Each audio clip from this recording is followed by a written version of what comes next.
रात के उस खौफनाक सन्नाटे में रोते हुए खूंखार कुत्तों की डरावनी चीखें पूरे शहर को दहला रही थीं। रॉबर्ट का पैर एक फंदे में फंसा था और वो गाड़ी के सहारे हवा में उल्टा लटका हुआ था। सिर से बहता हुआ खून सीधे जमीन पर गिर रहा था और उसकी घड़ी चीख चीख कर बता रही थी कि शाम के 5:30 बज चुके हैं, यानी सूरज डूब चुका है और अंधेरे के शैतान आजाद हो चुके हैं। रॉबर्ट ने तड़पकर जेब से चाकू निकाला और रस्सी काट दी, लेकिन नीचे गिरते ही वो चाकू सीधे उसके अपने ही पैर में जा धंसा। दर्द से चीखते हुए जब वो रेंगकर अपनी गाड़ी की तरफ बढ़ा, तभी अंधेरे कोने से उस बड़े ज़ॉम्बी ने वायरस से संक्रमित दर्जनों पागल कुत्तों को रॉबर्ट की तरफ छोड़ दिया। वो कुत्ते रॉबर्ट का मांस नोचने के लिए आगे बढ़े। रॉबर्ट ने चिल्लाते हुए बंदूक तानी और उन कुत्तों को ढेर तो कर दिया, लेकिन तब तक बहुत देर हो चुकी थी। उसका इकलौता साथी, उसका प्यारा सैम लहूलुहान हो चुका था। आखिर दुनिया के इस आखिरी बचे इंसान की यह दर्दनाक हालत कैसे हुई और न्यूयॉर्क जैसा आलीशान शहर एक खौफनाक कब्रिस्तान कैसे बन गया? चलिए कहानी को बिल्कुल शुरुआत से देखते हैं। शुरुआत में न्यूयॉर्क शहर दिखने में जितना आलीशान और खूबसूरत है, यहाँ के लोग उतनी ही बेफिक्री और मजे से अपनी जिंदगी गुजर रहे होते हैं। लेकिन इसी खुशहाल शहर की किस्मत तब बदलती है जब टीवी पर डॉक्टर एलिस का एक इंटरव्यू आता है। वो दुनिया के सामने दावा करती है कि उन्होंने एक ऐसा क्रांतिकारी वायरस ढूंढ निकाला है जो इंसान के शरीर में जाते ही कैंसर जैसी जानलेवा बीमारी को जड़ से खत्म कर देगा और इस इलाज से शरीर को आगे चलकर कोई नुकसान भी नहीं होगा। इस चमत्कारी खोज की वजह से हर न्यूज चैनल डॉक्टर एलिस को कवर कर रहा होता है। लेकिन कहानी सीधे 3 साल आगे शिफ्ट होती है और न्यूयॉर्क शहर का मंजर पूरी तरह बदल चुका होता है। अब यह शहर किसी पुरानी धूल से भरी किताब जैसा नजर आता है। हर तरफ एक भयानक सन्नाटा है। गगनचुंबी इमारतों के बीच परिंदे उड़ रहे हैं। शॉपिंग कॉम्प्लेक्स के बाहर घने पेड़ पौधे उग आए हैं और पूरी सड़कें घासफूस से ढककर किसी जंगल जैसी बन चुकी है। आखिर इन 3 सालों में इस हंसते खेलते शहर के साथ क्या खौफनाक खेल हुआ, यह तो आगे पता चलेगा। इसी सन्नाटे के बीच हमें रॉबर्ट दिखाई देता है, जो हाथ में बंदूक थामे अपनी गाड़ी दौड़ा रहा है। उसकी बगल वाली सीट पर उसका सबसे वफादार साथी, उसका कुत्ता सैम बैठा है। रॉबर्ट गाड़ी की खिड़की खोल देता है ताकि सैम बाहर के नजारे का मजा ले सके। तभी रास्ते में बैठे कुछ पंछी गाड़ी की आवाज से फड़फड़ाकर उड़ जाते हैं। अचानक सैम की नजर किसी चीज पर टिक जाती है। रॉबर्ट उसे पूछता है कि तुम क्या देख रहे हो? तभी हिरणों का एक पूरा झुंड उनकी कार के आगे से तेजी से गुजरता है। रॉबर्ट बिना वक्त गवाए गाड़ी को रिवर्स करता है और उन हिरणों का पीछा करने लगता है। वो चलती गाड़ी से उन पर गोलियां चलाने की कोशिश करता है, लेकिन हिरण बहुत फुर्तीले होते हैं और उसकी पकड़ में नहीं आते। रॉबर्ट हार नहीं मानता और उनका पीछा जारी रखता है। आगे जाकर रास्ता बंद मिलता है, जहां खड़ी पुरानी गाड़ियों के बीच वो हिरण गायब हो जाते हैं। यह देखकर रॉबर्ट और सैम दोनों मायूस हो जाते हैं। रॉबर्ट अपनी बंदूक संभालता है और दबे पांव सैम के साथ आगे बढ़ता है। कुछ दूरी पर उन्हें एक अकेली हिरण एक पुरानी इमारत के पास खड़ी दिखाई देती है। रॉबर्ट झाड़ियों की ओट में छिपकर निशाना साधता है, लेकिन वो हिरण इमारत के पीछे चली जाती है। रॉबर्ट और सैम चक्कर काटकर दूसरी तरफ पहुंचते हैं, जहां वो हिरण उनकी तरफ ही आ रही होती है। रॉबर्ट जैसे ही ट्रिगर दबाने वाला होता है, तभी अचानक एक खूंखार शेरनी वहां झपटती है और उस हिरण का शिकार कर लेती है। रॉबर्ट पहले तो उस शेरनी पर गोली चलाने का सोचता है, लेकिन तभी वहां एक शेर अपने बच्चे के साथ पहुंच जाता है। एक पूरे परिवार को एक साथ देखकर रॉबर्ट का दिल पसीज जाता है और वो झिझकते हुए अपनी बंदूक नीचे कर लेता है। तभी उसकी घड़ी का अलार्म बज उठता है, जिसमें शाम के 5:30 बज चुके होते हैं। ढलते सूरज को देखकर रॉबर्ट समझ जाता है कि अब बाहर 1 मिनट भी रुकना मौत को दावत देने जैसा है, क्योंकि अंधेरा होने से पहले हर हाल में घर पहुंचना जरूरी है। वो तुरंत सैम को लेकर घर की तरफ भागता है। सूरज डूबने से ठीक पहले वो अपने घर पहुंच जाता है। अंदर जाने से पहले वो अपनी सुरक्षा के लिए घर के चारों तरफ एक खास केमिकल लिक्विड का छिड़काव करता है। इसके बाद वो अपने और सैम के लिए खाना तैयार करता है। टीवी पर पुराने प्रोग्राम्स देखते हुए वो खाना खाता है। उसने जिंदा रहने की हर जरूरी चीज अपने घर में जमा कर रखी है। सैम को सब्जियां पसंद नहीं आती, इसलिए वो खाना छोड़ देता है। रॉबर्ट सैम को नहलाते हुए प्यार से कहता है कि आज हिरण नहीं मिला तो क्या हुआ, कल मैं तुम्हारे लिए कोई बढ़िया खाना ढूंढ लाऊंगा। तभी उसकी घड़ी का अलार्म दोबारा बजता है। खिड़की से बाहर देखने पर पता चलता है कि सूरज बस डूबने ही वाला है। रॉबर्ट तुरंत घर के सारे दरवाजे और खिड़कियां लोहे के पैनलों से बंद कर देता है और सारी लाइट्स ऑफ कर देता है। पूरे घर में खौफनाक अंधेरा छा जाता है। रॉबर्ट अपनी बंदूक सीने से लगाए सैम के साथ एक बाथटब के अंदर दुबक कर सो जाता है। रात के सन्नाटे में बाहर से डरावनी आवाजें और रोने की चीखें गूंजने लगती है। मौत के इसी साए में सोते हुए रॉबर्ट के दिमाग में पुरानी यादें ताजा हो जाती है। फ्लैशबैक में 3 साल पहले का मंजर दिखता है। जिस वायरस को कैंसर की दवा समझकर इंसानों को दिया गया था, उसने कुछ ही दिनों में इंसानों को खूंखार ज़ॉम्बीज में बदलना शुरू कर दिया था। इस तबाही के फैलते ही रॉबर्ट अपनी पत्नी जोई और बेटी मार्ली को लेकर शहर से भाग रहा होता है। वो जोई को ताकीद करता है कि वो रिश्तेदारों के घर जाकर छिप जाए और अपने पास कैश और खाना हमेशा तैयार रखे। जोई घबराकर पूछती है कि क्या यह वायरस हवा से भी फैल रहा है। तभी अचानक एक ज़ॉम्बी उनकी कार के शीशे से आकर टकराता है और चारों तरफ खून फैल जाता है। उनकी मासूम बेटी मार्ली बुरी तरह रोने लगती है। रॉबर्ट उन्हें संभालते हुए बाहर निकालता है। वहां फौज के लोग उन इंसानों की जांच कर रहे होते हैं जो अभी तक इस वायरस की चपेट में नहीं आए, ताकि उन्हें इस टापू से सुरक्षित बाहर निकाला जा सके। लोगों की आंखों को स्कैन करके उन्हें सुरक्षित जगहों पर भेजा जा रहा था। रॉबर्ट भी अपनी फैमिली के साथ इसी लाइन में खड़ा होता है, जबकि संक्रमित लोगों को दूसरी तरफ धकेला जा रहा था। वहीं पास में एक बेबस मां रोते हुए ऑफिसर के आगे गिड़गिड़ा रही होती है कि वो खुद भले ही संक्रमित हो, लेकिन उसके बच्चे को बचा लिया जाए। उस औरत की आंखों से खून के आंसू बह रहे होते हैं, जिसे देखकर रॉबर्ट का दिल दहल जाता है। टेस्ट के बाद मार्ली का रिजल्ट तो नॉर्मल आता है, लेकिन जोई का रिजल्ट नेगेटिव आता है, यानी वो संक्रमित हो चुकी है। फौजी उसे ले जाने लगते हैं, लेकिन रॉबर्ट उनके आगे हाथ जोड़ता है और खुद आर्मी का डॉक्टर होने के वास्ते उनसे दोबारा चेक करने की गुजारिश करता है। दोबारा जांच करने पर किस्मत से जोई का रिजल्ट नॉर्मल आ जाता है। रॉबर्ट अपनी जान से प्यारी बेटी को एक हेलीकॉप्टर में बिठा देता है। हेलीकॉप्टर में बैठी मार्ली अपने पालतू कुत्ते सैम को रॉबर्ट के हाथों में सौंपते हुए कहती है कि यह अब से आपका साथी बनकर रहेगा। रॉबर्ट उड़ते हुए हेलीकॉप्टर को देख ही रहा होता है कि तभी एक लड़ाकू विमान से पास वाले पुल पर बम गिराया जाता है, जिसे पूरा पुल टूटकर पानी में समा जाता है। इसी अफरातफरी में एक दूसरा हेलीकॉप्टर उड़ान भरते समय कुछ लोगों के खींचने की वजह से लड़खड़ा जाता है और वो सीधे जोई और मार्ली वाले हेलीकॉप्टर से जा टकराता है। एक पल में रॉबर्ट की पूरी दुनिया उसकी आंखों के सामने तबाह हो जाती है। इस भयानक वायरस ने दुनिया की 90% आबादी को अपनी चपेट में ले लिया था। सिर्फ 1% लोग ऐसे थे जिनके अंदर इस वायरस से लड़ने की कुदरती इम्यूनिटी थी, और रॉबर्ट भी उन्हीं खुशकिस्मत लोगों में से एक था। बाकी के लोग खूंखार ज़ॉम्बी बन चुके थे जो बचे खुचे इंसानों को ढूंढ कर खा जाते थे। इन ज़ॉम्बीज की एक ही कमजोरी थी कि ये सूरज की तेज रोशनी बर्दाश्त नहीं कर सकते थे, इसलिए ये सिर्फ रात के अंधेरे में ही बाहर निकलते थे। लेकिन इनके सूंघने की ताकत बहुत तेज थी, जिससे ये इंसानों के ठिकाने तक पहुंच जाते थे। इसी महक को छुपाने के लिए रॉबर्ट रोज अपने घर के बाहर केमिकल स्प्रे करता था। इन दर्दनाक यादों को समेटे रॉबर्ट किसी तरह रात गुजारता है। अगली सुबह अलार्म बजते ही वो उठता है, फ्रेश होता है और खुद को फिट रखने के लिए कसरत करता है। वो और सैम दोनों ट्रेडमिल पर दौड़ते हैं। इसके बाद वो सैम को घर में अकेला छोड़कर अपने बेसमेंट में बनी एक सीक्रेट लैब में चला जाता है। वहाँ कोई उसे देखने वाला नहीं है, फिर भी वो अपने पेशे को लेकर बेहद अनुशासित है और अपना मेडिकल सूट पहनकर ही काम करता है। वो अपने हर दिन के एक्सपेरिमेंट को लैपटॉप में रिकॉर्ड करता है। उसकी लैब में कई पिंजरे हैं, जिनमें ज़ॉम्बी बन चुके चूहे रखे गए हैं। जैसे ही रॉबर्ट उनकी स्क्रीन हटाता है, वो चूहे हिंसक होकर चीखने लगते हैं। रॉबर्ट की बनाई दवा उन पर बेअसर साबित हो रही थी, जिससे वो मायूस हो जाता है। लेकिन तभी उसकी नजर एक ऐसे चूहे पर पड़ती है जो ज़ॉम्बी होने के बावजूद बिल्कुल शांत बैठा था। उस पर दवा का असर देखकर रॉबर्ट तुरंत उस दवा का नाम नोट कर लेता है और सोचता है कि अब इस दवा का टेस्ट किसी असली ज़ॉम्बी पर करना होगा। वो फिर से सैम को लेकर घर से बाहर निकलता है। रास्ते में एक डीवीडी शॉप के बाहर वो गाड़ी रोकता है और वहां रखे 2 पुतलों को बकायदा गुड मॉर्निंग कहकर अंदर जाता है। वो पुतले बिल्कुल असली इंसानों जैसे दिख रहे होते हैं। अंदर भी कुछ पुतले ऐसे रखे हैं जैसे वो शॉपिंग कर रहे हो।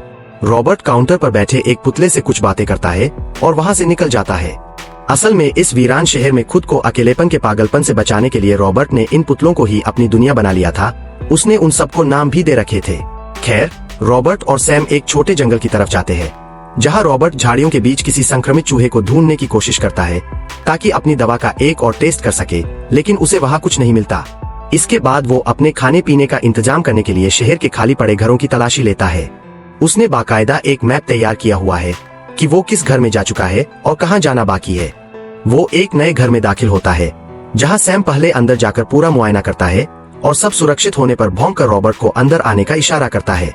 रॉबर्ट सबसे पहले घर के सारे पर्दे हटा देता है ताकि सूरज की रोशनी अंदर आ सके। वो वहां से जरूरी खाने का सामान इकट्ठा करता है। तभी उसकी नजर एक बच्चों के कमरे पर पड़ती है, जहां खिलौने बिखरे होते हैं, जिसे देखकर उसे अपनी बेटी की याद सताने लगती है। रॉबर्ट रोज रेडियो पर एक ही संदेश प्रसारित करता था कि अगर कोई भी आम इंसान जिंदा है तो घबराए नहीं। मैं हर दोपहर को सूरज की तेज धूप में आपका इंतजार करूंगा और आपके रहने और खाने का पूरा इंतजाम करूंगा। वो पिछले 3 सालों से हर दिन इसी उम्मीद में वहां जाता है कि शायद आज कोई जिंदा इंसान मिल जाए। वहां इंतजार के दौरान वो वक्त काटने के लिए गोल्फ खेलता है। वहाँ समंदर के किनारे एक बहुत बड़ा क्रूज शिप खड़ा है जिस पर कई जेट विमान मौजूद है।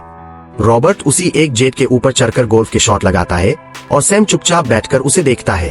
तभी अचानक सैम उठ खड़ा होता है और एक तरफ घूरने लगता है। रॉबर्ट अपनी स्नाइपर राइफल के स्कोप से जूम करके देखता है तो गाड़ियों के बीच एक हिरन भागता हुआ नजर आता है। सैम रोज रोज सब्जियां खाकर ऊब चुका था, इसलिए रॉबर्ट आज उसे उसकी पसंद का गोल्फ जैसा शिकार दिलाना चाहता था। वो दोनों उस हिरन के पीछे भागते हैं। हिरन जान बचाकर एक बहुत बड़े और अंधेरे गोदाम के अंदर घुस जाता है। सैम भी आव देखा न ताव उसके पीछे पीछे अंदर चला जाता है। रॉबर्ट उसे जोर जोर से रोकता है, लेकिन सैम अंदर गायब हो जाता है। रॉबर्ट अपनी राइफल की टॉर्च ऑन करता है और बेहद सतर्क होकर उस डरावने गोदाम के अंदर कदम रखता है। अंदर से कुछ अजीब और खौफनाक आवाजें आ रही होती है, जिसे रॉबर्ट के पसीने छूटने लगते हैं। वो दबे पाव उस तरफ बढ़ता है जहां से आवाज आ रही थी। टॉर्च की रोशनी में उसे दीवार पर ताजा खून लगा हुआ दिखता है। वो खून सीढ़ियों से होते हुए ऊपर जा रहा होता है। रॉबर्ट का दिल बैठ जाता है कि कहीं यह खून उसके प्यारे सैम का तो नहीं। वो घबराते हुए सीढ़ियों से ऊपर एक कमरे में पहुंचता है जहां वो हिरन मरा पड़ा होता है। रॉबर्ट चारों तरफ टॉर्च घुमाता है, लेकिन वहां कोई नहीं होता। वो थोड़ा और आगे बढ़कर सैम को पुकारता है तो देखता है कि वहां फर्श पर बेशुमार कैश बिखरा पड़ा है, लेकिन इस कयामत की घड़ी में वो दौलत रॉबर्ट के लिए मिट्टी के बराबर थी। जैसे ही वो टॉर्च दूसरी तरफ घुमाता है, अंधेरे कोने में दर्जनों ज़ॉम्बीज एक झुंड बनाकर खड़े नजर आते हैं। रॉबर्ट पलक झपकते ही अपनी टॉर्च बंद कर देता है। इससे पहले कि वो ज़ॉम्बीज उसे देख ले, वो धीरे धीरे उल्टे पैर पीछे हटने लगता है। बाहर आकर वो दूसरे कमरे में देखता है तो सैम एक टेबल के नीचे दुबककर बैठा होता है। रॉबर्ट उसे धीरे से अपने पास बुलाता है, लेकिन सैम डर के मारे अपनी जगह से नहीं हिलता और उसकी नजरें रॉबर्ट के पीछे किसी खतरे पर टिकी होती है। रॉबर्ट जैसे ही अपनी टॉर्च घुमाता है, एक भयानक ज़ॉम्बी चीखते हुए सीधे उस पर जंप लगा देता है। रॉबर्ट गोली चलाता है, लेकिन वो ज़ॉम्बी नहीं मरता। रॉबर्ट और सैम जान बचाकर भागते हैं। ज़ॉम्बी उनके पीछे पड़ जाता है। सैम तो बाहर निकल जाता है, लेकिन एक ज़ॉम्बी रॉबर्ट की गर्दन दबोच लेता है। रॉबर्ट अपनी पूरी ताकत लगाकर उस ज़ॉम्बी के साथ खिड़की का शीशा तोड़कर बाहर कूद जाता है। बाहर निकलते ही जैसे ही उस ज़ॉम्बी पर सूरज की धूप गिरती है, वो तड़पने लगता है और रॉबर्ट को छोड़कर वही दम तोड़ देता है। इस घटना से रॉबर्ट के दिमाग में एक आइडिया आता है। वो उस गोदाम के बाहर एक चालाकी भरा जाल बिछाता है, जिसका एक सिरा गोदाम की छत पर और दूसरा सिरा अपनी गाड़ी से बांध देता है। वो सैम को कार के अंदर रुकने को कहता है और खुद एक इंजेक्शन से अपना थोड़ा सा खून निकालकर एक टेस्ट ट्यूब में भरता है। वो उस खून को जाल के बीच में ले जाकर तोड़ देता है। इंसानी खून की महक सूंघकर कोई न कोई ज़ॉम्बी जाल में जरूर फंसेगा। इसी उम्मीद में वो गाड़ी में बैठकर इंतजार करने लगता है। कुछ ही देर में एक ज़ॉम्बी उस खून की महक के पीछे आता है और सीधे उस जाल में फंस जाता है। रॉबर्ट फुर्ती से बाहर आता है और उसे बेहोशी का इंजेक्शन दे देता है। जैसे ही वो ज़ॉम्बी जाल में फंसता है, गोदाम के अंधेरे से एक और बड़ा ज़ॉम्बी गुस्से में चिल्लाते हुए बाहर आने की कोशिश करता है, लेकिन धूप की वजह से वो दहलीज पार नहीं कर पाता। वो अंधेरे में खड़ा होकर उस फंसी हुई महिला ज़ॉम्बी को देखकर बेहद उदास आवाज में चीखता है। रॉबर्ट को उनका यह बर्ताव थोड़ा अजीब लगता है। रॉबर्ट उस बेहोश महिला ज़ॉम्बी को उठाकर अपनी लैब में ले आता है और उसे एक बेड पर मजबूत पट्टियों से बांध देता है। वो तकरीबन 20 साल की एक लड़की थी। रॉबर्ट समझ जाता है कि गोदाम में जो ज़ॉम्बी चिल्ला रहा था, वो यकीनन इस लड़की का प्रेमी था। रॉबर्ट अब उस चूहे वाली नई दवा का टेस्ट इस लड़की पर शुरू करता है। वो उसकी पल्स रेट और ब्लड प्रेशर चेक करता है, जो ज़ॉम्बी होने की वजह से नॉर्मल से बहुत ज्यादा थी। रॉबर्ट उसके कंधे पर एक तितली का टैटू भी नोटिस करता है। वो जैसे ही दवा का इंजेक्शन लड़की को देता है, उसकी रीडिंग्स धीरे धीरे कम होने लगती है। लेकिन तभी अचानक वो महिला ज़ॉम्बी होश में आकर पूरी ताकत से चीखती है और फिर उसकी पल्स रेट बिल्कुल 0 हो जाती है। रॉबर्ट को लगता है कि उसकी यह दवा भी नाकाम हो गई और वो बेहद निराश हो जाता है। वो तुरंत दूसरी दवा देकर उसे वापस ज़ॉम्बी की हालत में लाता है और उसे एक मजबूत कांच के केबिन के अंदर बंद कर देता है। अगली सुबह रॉबर्ट रोज की तरफ फिर बाहर निकलता है और हार्वर्ड के मैदान में किसी इंसान के आने का इंतजार करता है, लेकिन हमेशा की तरह आज भी कोई नहीं आता। वो मायूस होकर जब वापस लौट रहा होता है तो डीवीडी शॉप के बाहर का नजारा देखकर उसके होश उड़ जाते हैं। दुकान के बाहर रखा पुतला आज अपनी जगह से हटकर सड़क के बीचों बीच खड़ा था। रॉबर्ट का दिमाग सुन्न हो जाता है कि आखिर इस वीरान शहर में इस पुतले को यहाँ किसने रखा।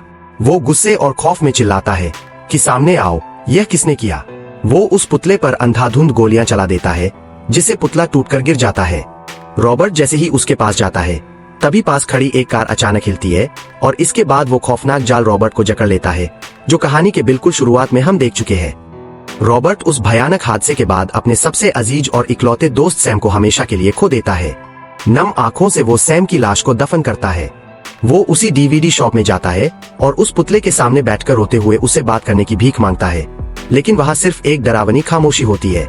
रॉबर्ट का दिमागी संतुलन बिगड़ने लगता है और वो अब घर वापस नहीं जाना चाहता। रात का गहरा अंधेरा छा जाता है। रॉबर्ट अपनी कार लेकर पागलों की तरह सड़क पर निकलता है और जितने भी ज़ॉम्बीज सामने आते हैं उन्हें अपनी गाड़ी से कुचलने लगता है। तभी ज़ॉम्बीज का एक बड़ा झुंड उसकी कार पर हमला कर देता है, जिससे उसकी गाड़ी पलट जाती है। रॉबर्ट अंदर फंसा होता है और वो बड़ा ज़ॉम्बी जैसे ही उसे खत्म करने के लिए आगे बढ़ता है, अचानक एक बेहद तेज रोशनी वहां चमकती है, जिसे देखकर सारे ज़ॉम्बीज दुम दबाकर भाग जाते हैं। बेहोशी की हालत में रॉबर्ट को महसूस होता है कि कोई लड़की उसे अपनी गाड़ी में डालकर ले जा रही है। रॉबर्ट लड़खड़ाती जुबान में उसे अपने घर का रास्ता और सीढ़ियों पर केमिकल स्प्रे करने की बात बड़बड़ाता है। अगले दिन जब रॉबर्ट की आंख खुलती है तो वो अपने घर के सोफे पर लेटा होता है। टीवी पर कार्टून चल रहा होता है और उसके पैर के जख्म पर टांके लगे होते हैं। किचन से कुछ बर्तन गिरने की आवाज आती है। रॉबर्ट सतर्क होकर बंदूक उठाता है और दबे पाव किचन की तरफ बढ़ता है। वहाँ डाइनिंग टेबल पर एक छोटा लड़का नेथन बैठा होता है और एक लड़की एना खाना पका रही होती है। रॉबर्ट को देखकर वो दोनों भी सहम जाते हैं। रॉबर्ट बंदूक साइड में रखता है और उनसे उनका परिचय पूछता है। एना उसे गर्मागर्म खाना परोसती है। 3 साल बाद किसी इंसान के हाथ का बना खाना देखकर रॉबर्ट चुपचाप खाने लगता है कि एना बताती है कि उन्होंने रॉबर्ट का रेडियो संदेश सुना था और वो उसकी तलाश में आए थे, लेकिन कल रॉबर्ट वहां नहीं पहुंचा। जब वो उसे ढूंढते हुए निकले तो उन्होंने देखा कि ज़ॉम्बीज रॉबर्ट पर हमला कर रहे थे और एना ही उसे वहां से बचा कर लाई है। एना बताती है कि वो पहाड़ों पर बनी एक सुरक्षित इंसानी बस्ती में जा रहे हैं और रॉबर्ट को भी अपने साथ ले जाने आए हैं। वो कहती है कि पहाड़ी इलाकों में बर्फ और ठंड ज्यादा होने की वजह से ज़ॉम्बीज वहां जिंदा नहीं रह सकते। यह सुनकर रॉबर्ट गुस्से से लाल हो जाता है और चिल्लाता है कि ऐसी कोई सुरक्षित जगह बची ही नहीं है। वो गुस्से में अपनी खाने की थाली फेंक देता है। कुछ देर बाद जब उसका गुस्सा शांत होता है तो वो कमरे में जाकर अकेले बैठता है। जब वो दोबारा नीचे आता है तो देखता है कि छोटा नेथन टीवी के कार्टून्स देखकर खुश हो रहा है। रॉबर्ट भी उस कार्टून के डायलॉग्स बोलने लगता है, जिससे बच्चा और एक्साइटेड हो जाता है। एना रॉबर्ट को गौर से देखती है और तसल्ली कर लेती है कि रॉबर्ट के शरीर पर कोई काटने का निशान नहीं है। रॉबर्ट अब नॉर्मल होकर एना से बात करता है। एना बताती है कि उनकी तरह 5 और लोगों में इस वायरस से लड़ने की इम्यूनिटी थी, जो एक क्रूज शिप में छिपे हुए थे, लेकिन उनमें से 3 को ज़ॉम्बीज ने मार दिया और अब सिर्फ वो दोनों ही बचे हैं। एना कहती है कि कल सुबह वो लोग पहाड़ों के लिए निकलेंगे, लेकिन रॉबर्ट साफ मना कर देता है कि वो इस शहर को छोड़कर कहीं नहीं जाएगा जब तक कि वो इन ज़ॉम्बीज को वापस इंसान बनाने की दवा नहीं ढूंढ लेता। तभी एना रॉबर्ट से पूछती है कि उसके पैर पर यह जाल वाला जख्म कैसे लगा। यह सुनते ही रॉबर्ट गहरी सोच में डूब जाता है। वो सोचने लगता है कि अगर ज़ॉम्बीज के पास दिमाग नहीं होता तो उस बड़े ज़ॉम्बी ने बिल्कुल मेरे जैसा जाल बिछाकर मुझे कैसे फंसाया। रॉबर्ट इस उलझन को एना के साथ स्विमिंग पूल के पास बैठकर शेयर करता है। तभी पानी में खेल रहा नेथन कहता है कि यह पानी बहुत ठंडा है। यह सुनते ही रॉबर्ट के दिमाग की बत्ती जलती है। वो दौड़कर लैब में जाता है और उस बंद महिला ज़ॉम्बी के चारों तरफ बर्फ की सिल्लियां रख देता है। एना जब वहां कॉफी लेकर पहुंचती है तो उस ज़ॉम्बी को इतने करीब से देखकर डर जाती है। रॉबर्ट उसे समझाता है कि बर्फ की ठंडक से इसका ज़ॉम्बी वाला हिंसक स्वभाव शांत हो जाएगा और इस वक्त दवा का इंजेक्शन देने से इसके ठीक होने के चांसेस बढ़ जाएंगे। इसके बाद वो दोनों ऊपर आकर ढेर सारी बातें करने लगते हैं। रॉबर्ट उसे अपने पसंदीदा सिंगर के बारे में बताता है, जिसकी याद में उसने अपनी बेटी का नाम रखा था। वो सिंगर अपने गानों से दुनिया को अच्छाई का रास्ता दिखाना चाहता था, जिसे कुछ बुरे लोगों ने गोली मार दी थी। रॉबर्ट कहता है कि मैं भी इस वक्त उसी मोड़ पर खड़ा हूँ और इन लोगों को बचाकर ही दम लूंगा। एना उसके इस जज्बे से बेहद इम्प्रेस होती है। रात का अंधेरा होते ही रॉबर्ट फिर से घर लॉक करने लगता है। एना उसे दोबारा पहाड़ों पर चलने की जिद करती है और कहती है कि जरा सोचो, तुम 3 साल से वहाँ इंतजार कर रहे थे, लेकिन कल ही क्यों मैं वहाँ आई और कल ही क्यों तुम्हारा ज़ॉम्बीज से सामना हुआ। हमारा पहाड़ों पर जाना ही भगवान का फैसला है। रॉबर्ट उसकी बात काटकर कहता है कि इस वायरस ने 90% दुनिया को खत्म कर दिया और वो बचे हुए लोगों को भी मारना चाहते हैं। क्या यह भी भगवान की मर्जी है? एना के पास इस बात का कोई जवाब नहीं होता। तभी अचानक घर के बाहर से भयानक चीखें गूंजने लगती है। रॉबर्ट तुरंत लाइट्स ऑफ करता है और खिड़की से बाहर झांकता है। वो बड़ा ज़ॉम्बी रॉबर्ट के खून की मेह का पीछा करते हुए अपने पूरे लश्कर के साथ उसके घर पर धावा बोल चुका था। रॉबर्ट तुरंत अपने बनाए सुरक्षा सिस्टम को ऑन करता है, जिससे घर के बाहर की तेज फ्लड लाइट्स जल उठती है, लेकिन ज़ॉम्बीज उन लाइट्स को तोड़कर आगे बढ़ते हैं। रॉबर्ट अपनी कार में फिट किए गए बम का रिमोट दबाता है, जिससे एक जोरदार धमाका होता है और कई ज़ॉम्बीज जलकर राख हो जाते हैं। लेकिन बाकी के ज़ॉम्बीज घर के अंदर घुस जाते हैं। रॉबर्ट एना को ढूंढते हुए ऊपर भागता है, तभी एक ज़ॉम्बी उस पर हमला करता है। रॉबर्ट उसके सीने में स्क्रू ड्राइवर घोंप देता है, लेकिन वो ज़ॉम्बी नहीं मरता और रॉबर्ट को उठाकर सीढ़ियों से नीचे फेंक देता है। रॉबर्ट नीचे गिरकर अपनी बंदूक से उस पर गोलियां चलाता है, जिससे वो ज़ॉम्बी भाग जाता है। रॉबर्ट उसका पीछा करता है, लेकिन उसकी बंदूक की गोलियां खत्म हो जाती है। वो एना और नेथन को ढूंढते हुए एक दूसरे कमरे में जाता है, जहां वो दोनों एक मजबूत टेबल के नीचे छिपे होते हैं। तभी एक ज़ॉम्बी छत तोड़कर ठीक उसी कमरे में आ गिरता है। तीनों बिल्कुल सांस रोककर बैठ जाते हैं, लेकिन तभी नेथन के हाथ से एक हल्की सी आवाज हो जाती है। ज़ॉम्बी उनकी तरफ बढ़ता है, लेकिन रॉबर्ट फुर्ती से टेबल पर रखी बंदूक उठाता है और उस ज़ॉम्बी के सिर में गोली मार देता है। बाहर से और तेज आवाजें आती है। खिड़की से देखने पर पता चलता है कि वो बड़ा ज़ॉम्बी अपनी पूरी फौज को घर के अंदर आने का इशारा कर रहा है। रॉबर्ट तुरंत एना और नेथन को लेकर नीचे बेसमेंट की लैब में भागता है और कांच के केबिन वाले रूम के अंदर खुद को लॉक कर लेता है। वहां उनकी नजर उस महिला ज़ॉम्बी पर पड़ती है, जिसके शरीर के लक्षण अब धीरे धीरे इंसानों जैसे हो रहे थे। रॉबर्ट खुश होता है कि उसकी दवा काम कर रही है। तभी वो बड़ा ज़ॉम्बी अपनी फौज के साथ लैब का दरवाजा तोड़कर अंदर घुस आता है। वो कांच के केबिन पर अपनी पूरी ताकत से प्रहार करने लगता है ताकि उसे तोड़ सके। रॉबर्ट अंदर से चिल्लाकर उसे समझाने की कोशिश करता है कि मैंने तुम लोगों को ठीक करने की दवा बना ली है, मैं तुम सबको बचा लूंगा। लेकिन वो ज़ॉम्बी कुछ नहीं सुनता। वो अपनी फौज को पीछे रोकता है और खुद लगातार कांच पर टक्कर मारता है, जिससे कांच में बड़ी बड़ी दरारें आ जाती है। अंदर बैठे तीनों लोगों को लगता है कि अब उनका बचना नामुमकिन है। लेकिन तभी अचानक वो बड़ा ज़ॉम्बी रुक जाता है। वो कांच की दरार पर अपने हाथ से एक तितली, बटरफ्लाई का निशान बनाता है। यह देखते ही रॉबर्ट के दिमाग में पूरा खेल साफ हो जाता है। उसे समझ आता है कि यह खूंखार ज़ॉम्बी यहाँ रॉबर्ट को मारने नहीं, बल्कि अपनी उस प्रेमिका को वापस लेने आया है, जिसके कंधे पर तितली का टैटू था। रॉबर्ट अपनी बंदूक नीचे रख देता है। वो केबिन का दरवाजा खोलता है और उस महिला ज़ॉम्बी को दी जा रही दवाइयों के पाइप हटा देता है। एना दरवाजा पूरी तरह खोलती है और रॉबर्ट उस लड़की को आहिस्ता से बाहर ले आता है। बाहर खड़े बाकी ज़ॉम्बीज रॉबर्ट पर झपटते हैं, लेकिन वो बड़ा ज़ॉम्बी दहाड़कर उन्हें पीछे हटा देता है। जाते जाते रॉबर्ट एक आखिरी इंजेक्शन उस लड़की को लगा देता है, जिससे वो पूरी तरह होश में आ जाती है और अपने प्रेमी ज़ॉम्बी को गले लगा लेती है। वो बड़ा ज़ॉम्बी अपनी प्रेमिका को गोद में उठाता है और दीवार पर टंगे इंसानों के पुराने पोस्टर्स को देखता है। उसकी आंखों में एक अजीब सा गुस्सा और चेतावनी होती है, जैसे वो रॉबर्ट से कह रहा हो कि तुम्हारी इस दवा की वजह से हमारी यह हालत हुई है। अब हमें हमारे हाल पर छोड़ दो, वरना अगली बार कोई नहीं बचेगा। वो रॉबर्ट की तरफ देखकर आखिरी बार जोर से चिल्लाता है। रॉबर्ट उसकी भावनाओं को समझकर भारी मन से उसे सॉरी कहता है। रॉबर्ट अपनी आंखें बंद कर लेता है कि अब शायद वो उसे मार देंगे, लेकिन कुछ देर बाद वहां पूरी तरह सन्नाटा छा जाता है। रॉबर्ट आंखें खोलकर देखता है तो पूरी लैब खाली होती है। सारे ज़ॉम्बीज वहां से जा चुके होते हैं। रॉबर्ट की जान में जान आती है। अगली सुबह रॉबर्ट अपनी रिसर्च और उस शहर को हमेशा के लिए छोड़ देता है। वो एना और नेथन गाड़ी में बैठकर पहाड़ों की उस सुरक्षित इंसानी बस्ती की तरफ निकल पड़ते हैं। रास्ते में एना की आवाज रेडियो पर गूंजती है कि अगर दुनिया में कोई भी आम इंसान जिंदा है तो डरे नहीं, आप अकेले नहीं हैं। हम आपके रहने और खाने का पूरा इंतजाम करेंगे। इसी उम्मीद की किरण के साथ यह कहानी यही खत्म हो जाती है। दोस्तों, आपको वीडियो कैसी लगी लाइक और कमेंट करके जरूर बताना। मिलते हैं अगली शानदार वीडियो में। तब तक के लिए सब्सक्राइब बटन दबा